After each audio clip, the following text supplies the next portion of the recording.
In the first video on section 1, which just covered 3.1, we got a basis for nomenclature. We learned about alkanes. I told you to make sure you know the first 10, and how to name alkyl substituents. In this video, section 2, covering 3.2 through 3.4, we'll actually learn how to start making some names, including when we have things that are branched, when we put these things into rings, and when we add on a halogen, so naming alkyl halides. But before we can get to that, we have to make sure we're comfortable with the nomenclature of alkanes themselves. Okay. And the steps that you follow, the first thing you always do when you're trying to name a compound is find the longest continuous chain of carbon atoms. That's called the parent hydrocarbon. That kind of gives you the root, like last name of the compound, like your last name. And the key thing to pay attention to is that it's not always just in a straight line, right? You have to pay attention to the branches and see what's the longest that you can get. Okay? And a good way to practice that is just use your cursor or finger or pencil and figure out the longest line that you can draw connecting carbon atoms without doubling back on yourself. Okay? So over here, 1, 2, 3, 4, 5 carbons in a row. Doesn't matter if I jump down to any of those other branches, I can't get longer than 5. Okay? So this is named as pentane with the root name. Okay? Over here, 1, 2, 3, 4, 5, 6, 7, 8, or could have gone 7, 8 up here. This is named as octane, right? But I'm not naming it as 1, 2, 3, 4, 5 and stopping there, for example, because I can get longer. So that's where the root name comes from. Okay, so in this slide 30, right, we're just worried about pentane and octane. But you see there's a lot more going on in the name, because in addition to identifying the parent hydrocarbon, that longest carbon chain, we have to name all the substituents that are coming off of it. Okay? And these substituents are named in front of the parent hydrocarbon. Okay? We need both the name of the substituent itself to tell us what's there, okay, as well as the carbon number that it's attached to, because we have to identify both what it is and where it is. And when we're numbering the chain, the longest carbon chain, that parent chain, we can go from left to right or right to left. And how we determine which way to do that is we want to give the substituent the lowest number possible. Okay? Then you put the substituent name followed by the parent hydrocarbon, and you're done. Okay? There's no space between them. There's just a hyphen between the number and the substituent. Okay? So on the left here, that's an easy example, right? Pentane, 1, 2, 3, 4, 5. Okay? 2, carbon 2 here has the group. It's a methyl group, so it's 2-methylpentane. Okay? And I wouldn't number it 1, 2, 3, 4, right? Because 2 is less than 4. But over here, if I were to number this left to right, it would be 1, 2, 3, 4 ethyl hexane, right? Hexane comes from 6 in the parent, 4 group. Well, that doesn't work, and that'll never be a name. That's not a valid name in organic, right? Here I number it right to left because 1, 2, 3 ethyl hexane, 3 is lower. Okay, and then another example over here with a propyl group, 4 propyl octane. Lowest number for the substituent is key. We also have some common nomenclature that pops up, right? We can call something isohexane, for example, but remember, common nomenclature is not tested. You might see that on a bottle. You should know what it means, okay? But it won't be explicitly tested. We're using IUPAC systematic nomenclature. This would be called 2-methylpentane. Okay? Common names don't have numbers, systematic names do, and that's what we're working with. If we have more than one substituent, we put them in alphabetical order. Okay, so we look at the names of the substituents, and those names go in alphabetical order. Even if the numbers aren't in numeric order, that's fine. Okay? So the order of operations here, we've got 2 substituents. Identify the longest continuous carbon chain, which is 8 in this case. So octane is our root name. Then we've got 2 substituents to name, ethyl and methyl. Okay? This is the ethyl group. That's the methyl group. E comes before M, So it's ethyl methyl octane, and then we have to number it to get the lowest number possible. Okay, so in this case, right, methyl on the 3 carbon, ethyl on the 5 carbon, but we put those in alphabetical order. So 5-ethyl, 3-methyl octane, because we want the lowest possible number. Totally fine that 5 comes before 3 in this situation. Not a big deal. Okay. Ethyl has to come before methyl. If we get two substituents that are the same, okay, we wouldn't say like 2-methyl, 4-methyl, for example. Okay. If we have the same substituent in multiple places, we use a prefix. Di for 2, tri for 3, tetra for 4, penta for 5, et cetera, et cetera. It tells me how many of those substituents I have. Okay? And then I just have to include numbers to say where each of them are. Okay, so I used 2-methyl, 4-methyl before. That wouldn't be a valid name. I would name it as 2,4-dimethyl.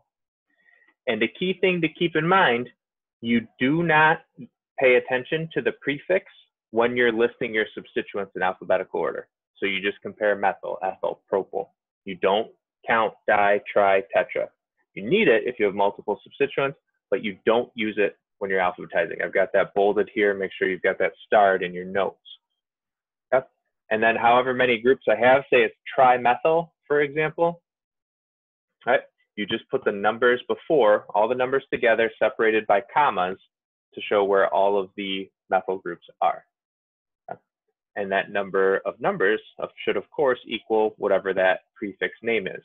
If you name it as tetra, you should have 4 numbers, all separated by commas ahead of it, keeping in mind that you have a hyphen between the number and the name. Here's 2 examples right here. Okay. 2,4-dimethylhexane, so methyl 1, methyl 2. Okay. Hexane, because it's 6 carbons in a row, we're numbering from right to left here to get the lowest possible number. And over here, we've got, right, 5-ethyl, and then 2,5-dimethyl heptane. Heptane because it's 7 carbons, right? And we're numbering from right to left to get the lowest possible number. And notice, right, dimethyl still comes second because E is ahead in the alphabet compared to M. Di does not affect that. Here's some other examples of multiple substituents that you can try for practice. Right? I think you should pause the slide here and reason your way through these structures, keeping in mind, right, how all the rules we've covered so far. Lowest number overall, grouping like substituents together, and putting the substituent names in alphabetical order. Okay. Now, because these can get complex, these alkanes, right? If you happen to run into a situation where going from left to right or right to left when you're numbering your carbons gives you the same lowest possible number, then you just do whatever would give you the next possible lowest number. Okay. So in these situations, take the one on the right here, I can get a substituent in the 3 position going both ways, left to right, 1, 2, 3, or right to left, 1, 2, 3. Okay, but in this situation, right, I look where my next one would go. If I was numbering right to left, it would be 3, 5, 6, whereas if I go left to right, it's 3, 4, 6. Okay, so 4 trumps 5. That's why you number from left to right in that situation. Okay, so if you get the same possible lowest number, just look at whatever number would come next and make that one lower. Piece of cake, always going for the lowest possible number combinations. Okay. If you get the same possibility going either way, and that second number can't come lower, right? So here, do I go 2-chloro, 3-bromo, or I 2-bromo, 3-chloro? It's 2, 3 no matter what, if I go left to right or right to left. So if you get the same possible number combination going either way, whichever substituent is listed first, i.e. whichever one comes first alphabetically, is the one that gets the lower number. Okay, but only when there's a tie in that situation. Otherwise, the alphabetization controls it and then the numbers follow. Okay. So what about branched substituents? Those can get kind of nasty, right? Because now not only do I have to name the parent molecule, and the substituent, that substituent itself has a tricky name. Okay. Now, if you run into a lucky situation where the substituent itself has a common name, those are actually accepted in the systematic IUPAC nomenclature. Right? So if I have this isopropyl group, for example, or an isobutyl down here, I can just use that as the substituent name. Okay. And then it's easy. But chances are with these things, the substituent isn't going to have a common name, right? Because we only listed like 6 or 7 things that have common names as substituents. Okay? But otherwise, if it doesn't, right, you just put the entire substituent in parentheses. Okay? The whole substituent goes in parentheses. And then the rules are the same, right? Identify the longest carbon chain, 1, 2, 3 here. So it's propyl with a methyl in the 2 position. So this is a 2-methyl-propyl substituent. That's the whole thing in parentheses here, which is connected to carbon 5 on this decane molecule. So the whole thing in parentheses, right? 5, 2-methyl-propyl decane. And then he's got another one for practice over here. I recommend you pause each one of these slides, double check the structure, make sure you understand where the name's coming from. If you don't, we can talk about it. Okay? And of course, I kind of alluded to this in the previous slide. If the substituent doesn't have a common name, then you have to use the parentheses system. Okay, so here's 2 more for practice. One other thing to pay attention to when you're naming your substituents, right, and numbering them, more importantly, right, the carbon that's bonded to the parent chain is always assigned carbon 1. That always has to be carbon 1. That's indicating that that's branching off of the main chain. So if you look at this thing down here, for example, right, the longest carbon chain on the substituent itself, the whole substituent on the bottom, is 1, 2, 3, 4. Okay? But notice that's not named as a butyl substituent. This has to start off as carbon 1. And I don't go to the left because then that would just give me 2. It would be named as ethyl. I go to the right. Doesn't matter if I go 1, 2, 3, or 1, 2, and then go down to 3. It's a propyl substituent, okay? And it's got methyl groups coming off of carbon 1, that's this one, and coming off of carbon 2, this one. So 1,2-dimethyl-propyl is that substituent, because whatever branching off of the main chain has to be carbon 1. And remember, everything in the parentheses, that whole parentheses, however long it is, refers to the substituent itself. What's outside of that belongs to the parent. And if you've got 2 possible chains with the same length, okay, so if we look at this one here, right, I could go 1, 2, 3, 4, 5, 6, or I could go 1, 2, 3, 4, 5, 6, or I could go 1, 2, 3, 4, 5, 6. A couple of possibilities. Any one of those is going to give me hexane. So if you've got multiple chains, they're all maxing out the same place, right? Then you go with whatever chain, whatever parent master chain has the most substituents, right? Which is why I'm numbering this kind of in that shape going from the bottom up into the right, right? Because if I just number it going left to right or across the top here, I only get 1 substituent. But if I go like that in the curve, I get 2 substituents. So you number it to whatever gives you the most substituents.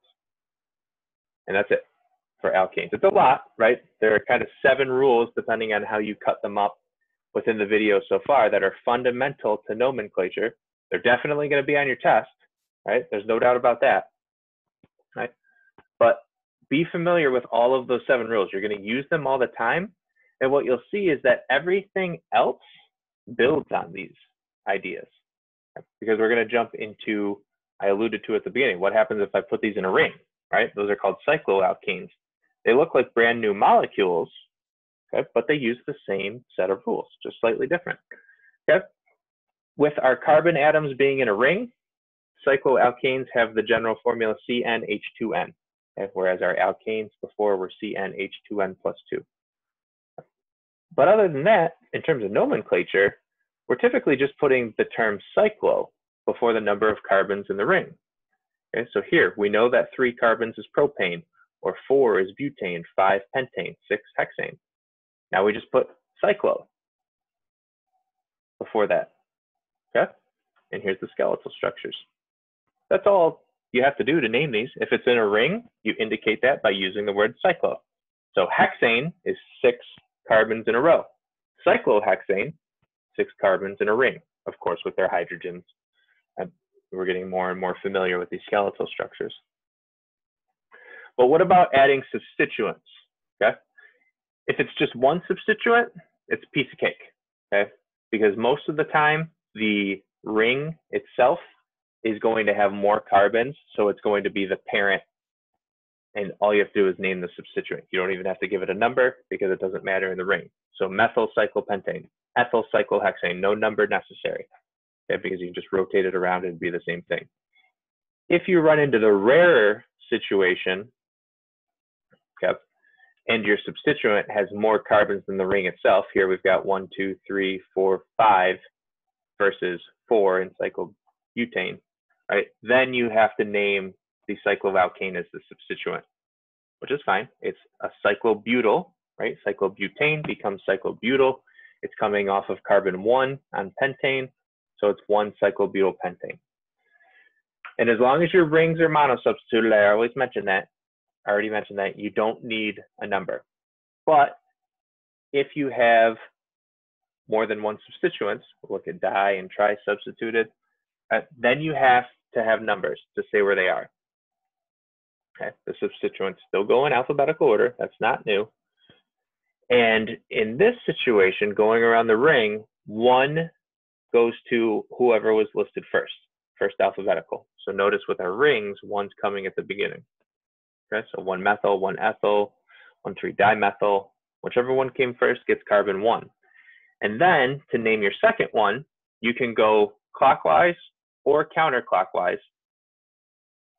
Doesn't matter when you're going around the ring because you're again just looking for the lowest possible number. So here it's 1 methyl, we go clockwise to 2 propyl. But over here it's 1 ethyl, and I don't go clockwise because that would be 2, 3, 4 methyl, right? I go counterclockwise. So 1 ethyl, 2, 3 methyl. And then over here, 1, 3-dimethyl.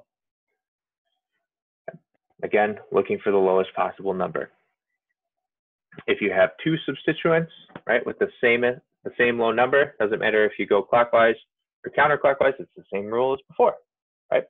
Go for whatever has the next lowest number, right, which would be the third number in this situation, right? You're just looking at the whole combination, get the lowest possible numbers that you can, right? So cycloalkanes, nothing new. Just remember that word cyclo if you've got the ring. There are no new rules other than that. Okay. We'll finish the video with our first functional group called alkyl halides or haloalkanes. And these are compounds where you've taken a hydrogen off of an alkane and replaced it by a halogen, something from group 17, fluorine, chlorine, bromine, or iodine. And we classify these alkyl halides depending on the carbon that the halogen is attached to. Okay, so if we look at these Kekule structures here, right, this is a primary carbon. We've talked about these in the past, right? It's only attached to one other carbon in the R group, so that's called a primary alkyl halide. Here, my carbon is attached to 2 other alkyl groups, so 2 other carbons, secondary carbon, bromine's attached to it, secondary alkyl halide. And then the same news for the tertiary alkyl halide. So know that, right? That's going to be something that's tested coming out of this chapter, identifying primary, secondary, tertiary carbons, alkyl halides, and the other functional groups we'll look at later. But more importantly, how to name them. Okay. We've got common names, which is just taking the alkyl group followed by the name of the halide itself, right? And remember, we don't use numbers with common names, right? So you just take the INE from the halogen, right? Chlorine, for example, becomes chloride, and then it's the alkyl group followed by that halogen ending in IDE. You might hear those common names used, right? But our test, again, emphasizes the systematic name. And the good news is they are named as substituted alkanes, so there are no new rules. All you have to know is know how to name the substituents. So, all right, let's take this one for example. All of our suffixes are just O. So you would have known how to name this if this was a methyl group before. If this was a methyl group, it would be 1-ethyl, 2-methyl cyclopentane. But now, since it's not a methyl group, it's an iodine. So it's 1-ethyl, 2-iodo, right? You drop the INE and then add in an O. So you've got iodo, you've got chloro, you've got bromo, and there's not one on this slide, right? But if you had a fluorine, it would be named as fluoro, F-L-U-O-R-O, fluoro substituent if you have fluorine. But there's another functional group, and there's how to name it. Piece of cake, right? As long as you know those 7 rules from the beginning of the video, right? Doesn't matter if we have a ring, you just have to put cyclo at the beginning. Doesn't matter if we have a halogen now, you just name it as a substituent. If you know those initial rules, everything builds on that, and nomenclature is really not that difficult once you have the rules down. Okay? But work on committing those rules to memory. You've got tons of examples for things that I didn't walk through the name explicitly, right? Put it full screen, pause the video, make sure you understand where these names are coming from. And if you don't, we can talk about it in class or in review.